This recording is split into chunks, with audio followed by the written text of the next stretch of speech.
Excellente fin d'après-midi à toutes et à tous. Bienvenue sur Maritima pour votre traditionnel rendez-vous avec l'Olympique de Marseille. C'est le bar des supporters avec ce soir Steph Martin. Salut mon Steph. Salut les amis. Jacques Bail est avec nous. Comment ça va mon Jaco ? Ça va impeccable. Ça va un peu mieux ? Beaucoup mieux. Allez, ça va beaucoup mieux. Quand je te vois, ça va mieux. Ah, bon, ça fait plaisir. Avec quelqu'un qui va très très bien aussi, j'ai l'impression. C'est Luis Felipe Ramos qui était en présentation aujourd'hui à la commanderie, donc accompagné de Fabrizio Ravanelli. Ça parle italien couramment. C'est un Italien mais d'origine brésilienne. Je vous ai entendu tous les deux hier en parler avec des visions un peu différentes. Donc je vais pas aller directement dans le vif du sujet, mais on va quand même rediscuter un petit peu de cette arrivée après la conférence de presse. Déjà, est-ce que tu as vu la conférence de presse ? Non, mais j'ai vu le live Twitch qu'il a fait en réponse aux supporters juste après. Ok. Donc c'était très intéressant aussi. Après, j'ai suivi sur les réseaux un peu ce qu'il s'est dit. Alors, bon, juste pour résumer un petit peu, Luis Felipe, donc 27 ans, a expliqué qu'il n'avait aucun problème physique, qu'il avait été blessé en tout début de saison et qu'ensuite les choix de Al Ittihad, le club saoudien dans lequel évolue Karim Benzema, N'Golo Kanté, coaché par Laurent Blanc, avaient fait le choix d'autres joueurs étrangers pour être titulaire et du coup il a décidé de partir. L'OM a sauté sur l'occasion.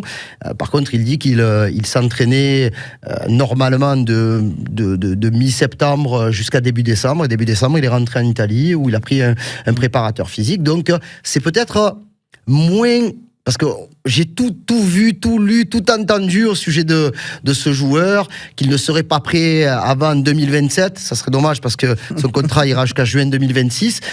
C'est peut-être un joueur qu'on sera amené à voir un petit peu plus tôt que prévu, Jaco, hein. Sans doute peut-être, mais qu'il s'entraîne, tant mieux, qu'il soit prêt physiquement, je suis super heureux. Par contre, tu ne peux pas aller contre le manque de compétition, c'est pas possible. Donc le manque de compétition, on a vu avec un Adrien Rabiot, il faut un certain temps, il faut se remettre dans le move, et ça, personne ne peut le remplacer. Ensuite, il va falloir apprendre comment joue l'Olympique de Marseille, avec, excuse-moi, un jeu assez atypique.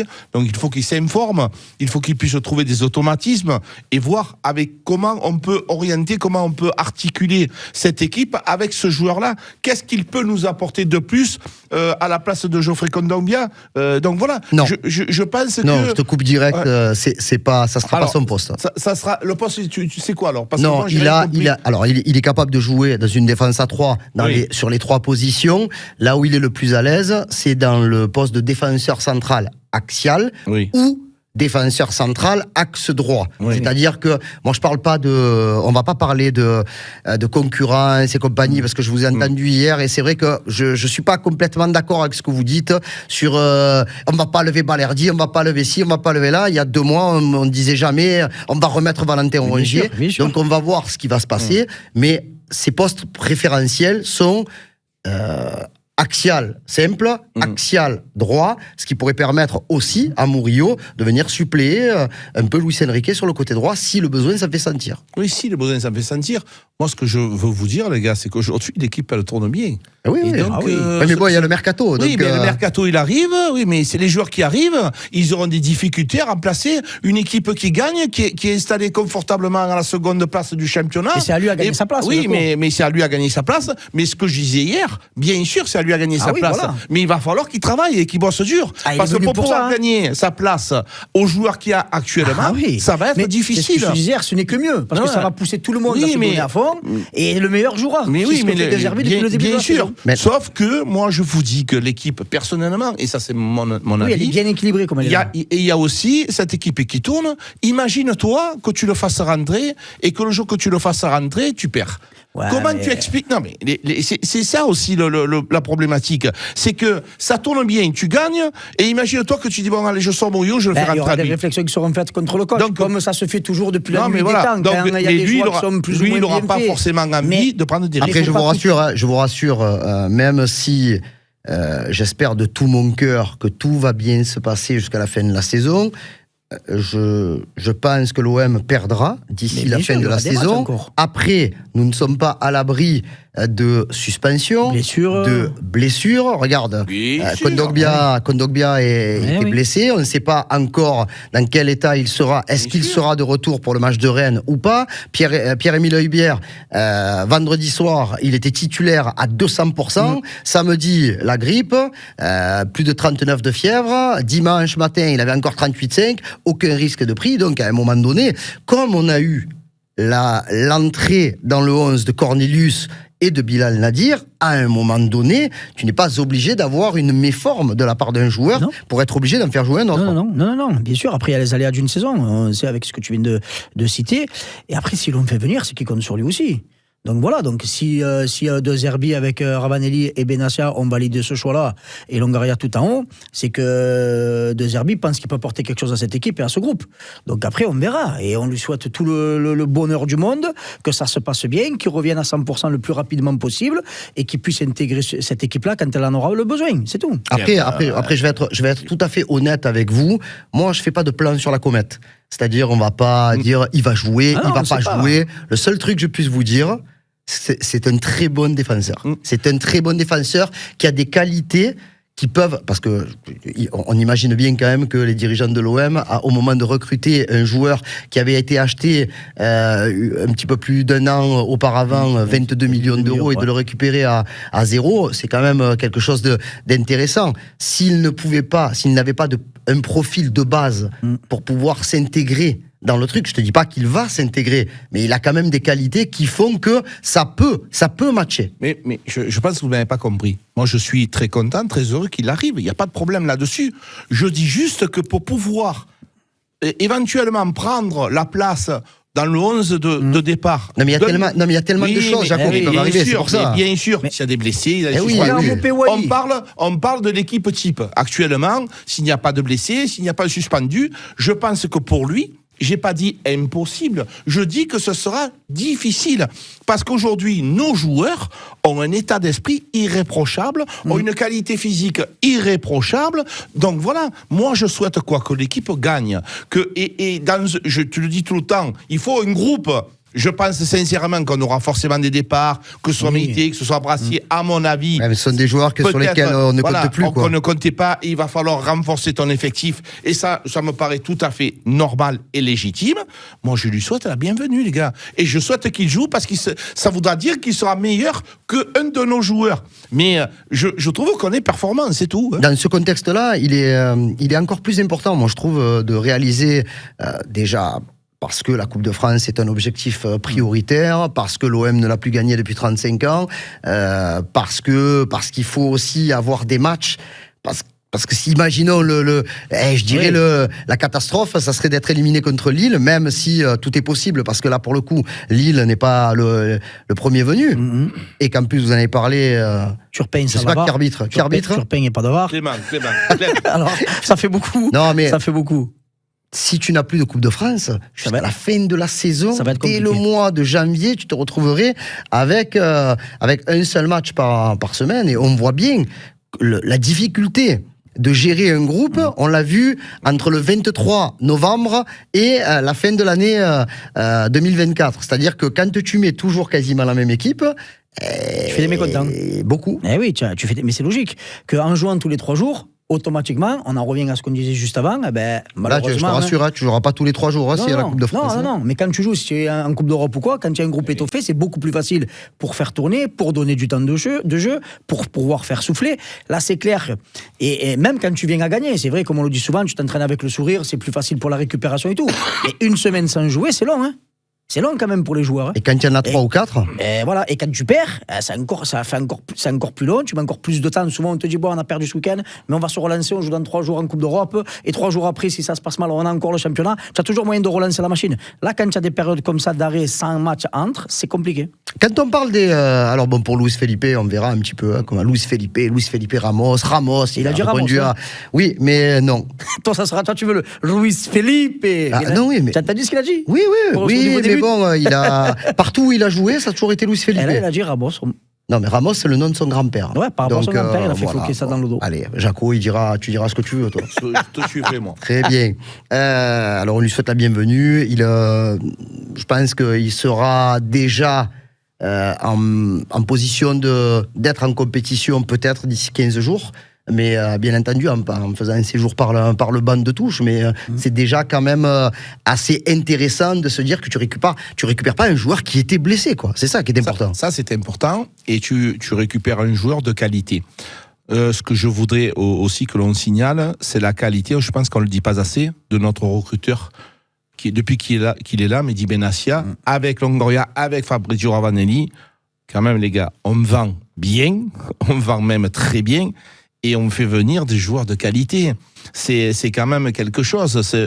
Voir arriver ce joueur-là, avec ce potentiel-là, même si je le dis, on a quand même déjà un effectif qui tourne bien.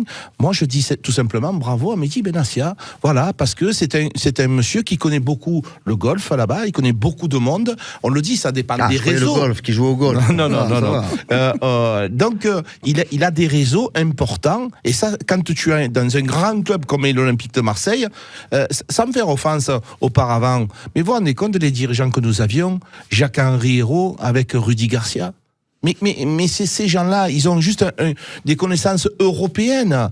Là, tu as des connaissances mondiales, des ramifications très importantes sur tout le globe. Et ça nous change tout. Les gars, est-ce que s'il y avait Jacques-Henri Hérault avec Rudy Garcia, tu aurais fait venir Rabiot? Jamais de la vie. Voilà, jamais de la vie. Donc bravo, Mehdi. Il est français. Ouais, mais ça fait rien. Il serait pas venu.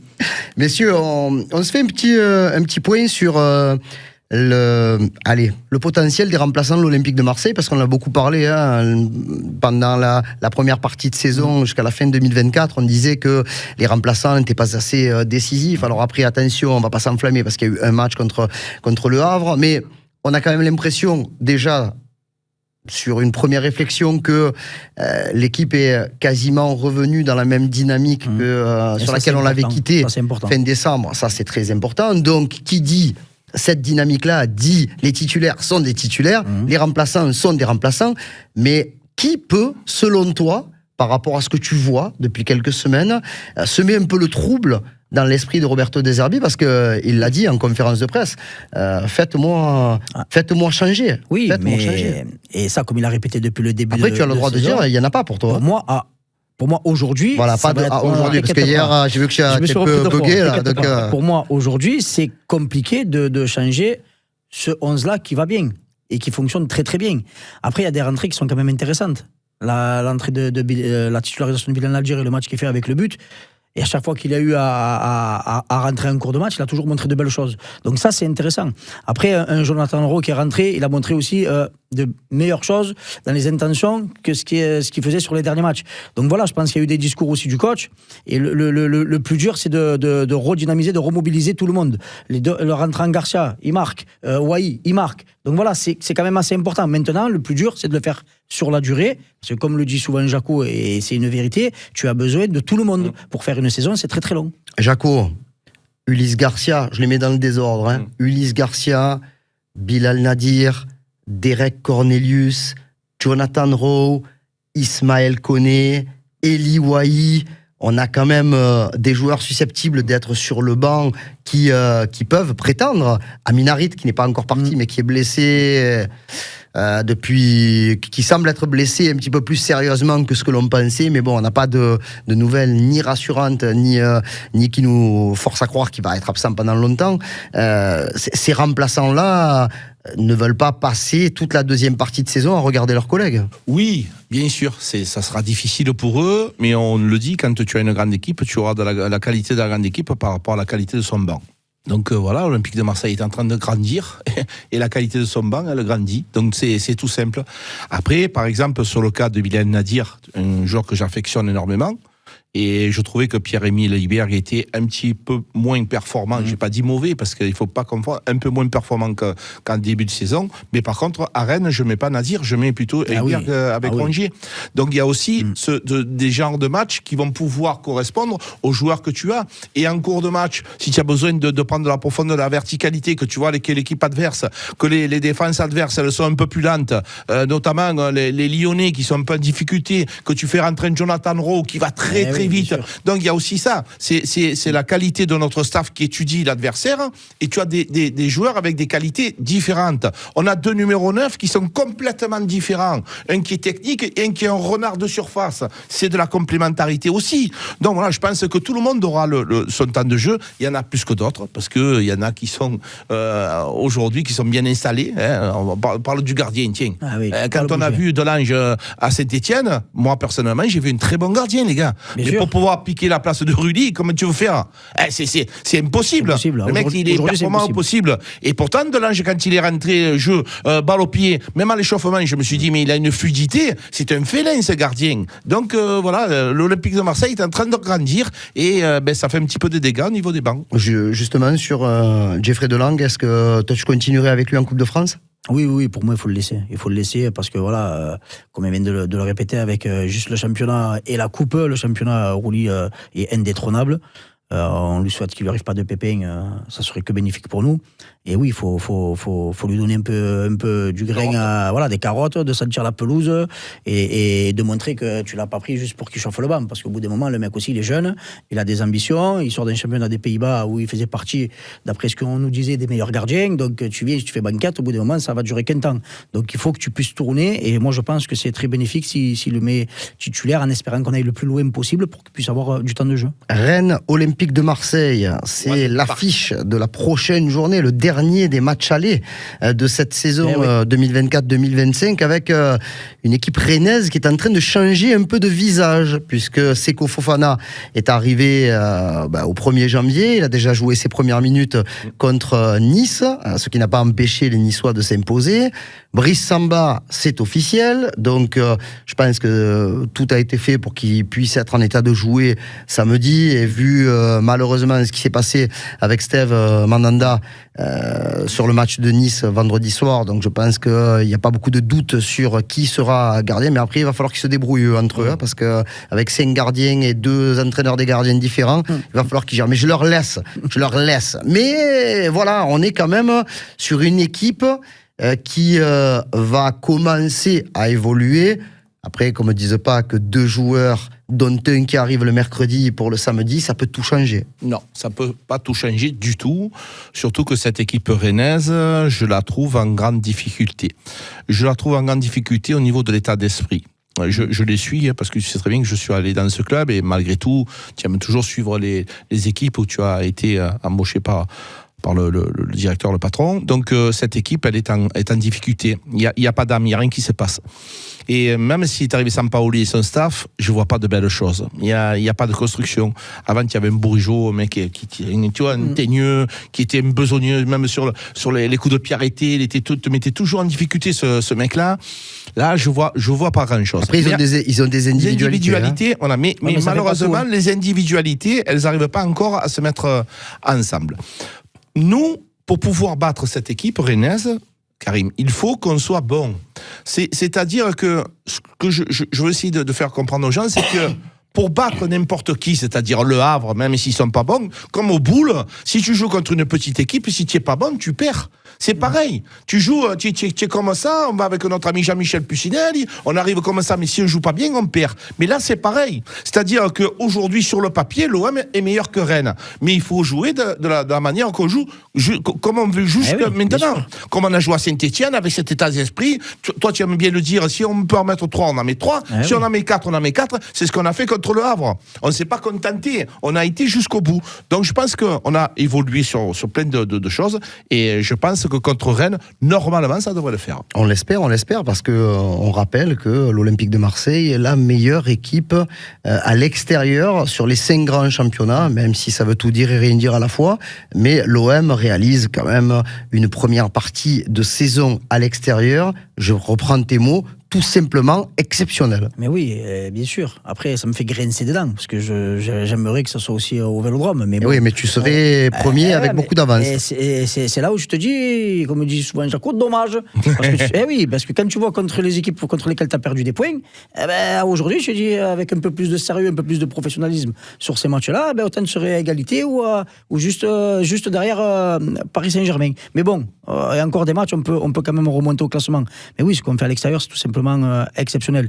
Et pour battre cette équipe-là, comme le dit Jaco, quand on est en forme, franchement, je vois pas beaucoup d'équipes qui peuvent nous faire du mal et nous bouger. Mais après, tout dépend de nous. Moi, la seule inquiétude, c'est pas Rennes. Hein. C'est comment nous, on va être, dans quel état d'esprit, dans l'engagement qu'on va y donner, l'intensité qu'on va y donner, l'agressivité qu'on va mettre. Et si on reste sur ce qu'on a vu depuis un mois et demi, pour moi, il n'y a pas photo. Hein. Allez, pour terminer cette émission, on va quand même parler de ce qui s'est passé hier. Jaco, quand il a reçu la notification, il a dû se dire « Alléluia ». Non, ça n'est pas à quoi vous pensez, peut-être. Non, c'est quand Didier Deschamps a annoncé qu'il allait arrêter la sélection après la Coupe du Monde 2026. Même si je sais que tu as du mal, que tu te régales pas, à 14 ans quand même, à la tête de la sélection française, avec des résultats plutôt upgradé, une victoire en Coupe du Monde 2018, une finale en Coupe du Monde 2022 au Qatar, une finale à l'Euro 2016 en France qui s'est jouée à un cheveu sur la frappe de Gignac. Voilà, c'est pour toi, tu fais partie de ceux qui sont très contents. Voilà, je peux te le dire. Bravo monsieur. Merci pour le travail accompli. Quand c'est trop, c'est trop. Eh oui. Voilà, les gars, je vais vous dire une chose, c'est que on parle de football tous ensemble, tout le monde. Il y a beaucoup de gens qui regardent plus l'équipe de France. Les gens s'ennuient à voir cette équipe de France. C'est les joueurs qui sont sélectionnés. Demain, tu mets Zinedine Zidane à la place de Didier Deschamps. Eh ben, tu vas voir l'audimat. Combien de gens vont regarder l'équipe de France? Moi, je me languis de voir Zizou sur le banc. Voilà. Ça vous va comme donc ça? tu es sûr qu'il va Non, prendre... mais je suis sûr de rien. Ah, je suis sûr de rien. Je dis simplement que il a si des infos, demain... il veut pas nous les dire. Non, mais jamais d'avis. C'est à septembre. Non, mais si on avait cette chance-là, je ne dénigre en rien le travail de Didier Deschamps. Il faudrait être fada pour dénigrer. Mais à un moment donné, c'est trop long. On s'ennuie. Combien de fois il y a les matchs d'équipe de France, tout le monde y va au restaurant. Mais voilà, et je vous le dis, donc si on a ce bonheur-là, que Zizou, il nous reprenne l'équipe, je serai le plus heureux du monde. Steph, comment tu prends cette annonce de la part de Dédé qui dit stop à la fin de la Coupe du Monde 2026? C'est une fin de cycle, voilà, et c'est tout à fait logique, comme tu le dis, avec autant d'années, autant de compétitions où il a performé, faut pas tout jeter à la mer non plus, où il a performé, où il a gagné une Coupe du Monde, il fait 2 finales, donc voilà, c'est tout simplement exceptionnel. Mais on le voit à ce qui se passe aujourd'hui, cette équipe-là a besoin de nouveaux coachs, de nouveaux staffs et de repartir de l'avant. Et je pense que le jeu de Zidane, comparé au jeu de Deschamps, si c'est Zizou qui prend la tête, je pense que le jeu de l'équipe de France va être beaucoup plus attrayant. Allez, on verra du coup si Zidane sera l'heureux élu, hein, tout le monde le souhaite. Hein. Mais bon, rien n'est sûr à 100%, mais bon, normalement, les infos de Jacques sont fiables. Il devrait prendre l'équipe de France après la Coupe du Monde 2026. Merci beaucoup, messieurs. On se retrouve demain, même heure, même endroit, pour parler un petit peu plus du match de Rennes en préparation. On retrouvera Marc Galli vendredi, hein, ça va lui laisser un peu de laisse-le respirer. Bonne soirée et continuez à nous suivre. Ça nous fait plaisir sur Maritima, sur toutes les plateformes, pour suivre le bar des supporters. Bonne soirée à toutes et à tous.